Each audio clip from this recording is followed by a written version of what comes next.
अच्छा, इनकी उम्र थी माशाल्लाह से 56 साल और इनके बहुत सारे मसाइल बेहतर हैं, ऐसे ही है। अब मैं आपको दोबारा दवाई देने लगा हूँ। अच्छा, अभी इन्हें इंजेक्शन की तरफ जाना पड़ा या नहीं? अभी नहीं, इंजेक्शन की तरफ जाना नहीं पड़ा, वैसे थकावट रही है। लेकिन घर से बाहर से अगर वो आते हैं तो जैसे मैंने कहा ब्लड प्रेशर और शुगर चेक करवा के आए, ताकि उनमें से लिखवा के लेके आए, ताकि अब देखें ना उनका बीपी भी लो होता था, शुगर भी 85 थी, तो ये चीज़ उन्हें प्रॉब्लम करेगी। तो इसलिए ये चीज़ें चेक करें। बाकी उनकी तबीयत माशाल्लाह से बेहतर है। अक्सीर जदीद और ये अक्सीर जदीद 5 ये कैप्सूल है, C5 कैप्सूल 30 है, जदीद कैप्सूल है, कबल 5 है, मैदा 70% एक डब्बी है, ज़ाफ़रानी 30 गोलियां भी ताकत की मैंने वैसे उन्हें दी हुई है।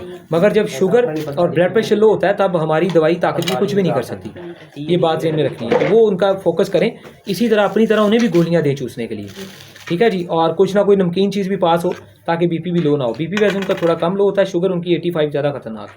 तो शुगर लोगों को मद्देनजर रखते हुए उन्हें भी इस चीज़ पे एहतियात करवाएं ताकि मामला उनके भी बेहतर हो जाए। तो अल्हम्दुलिल्लाह अपनी एज के मुताबिक 56 साल के मुताबिक आज बेहतर है, अल्हम्दुलिल्लाह।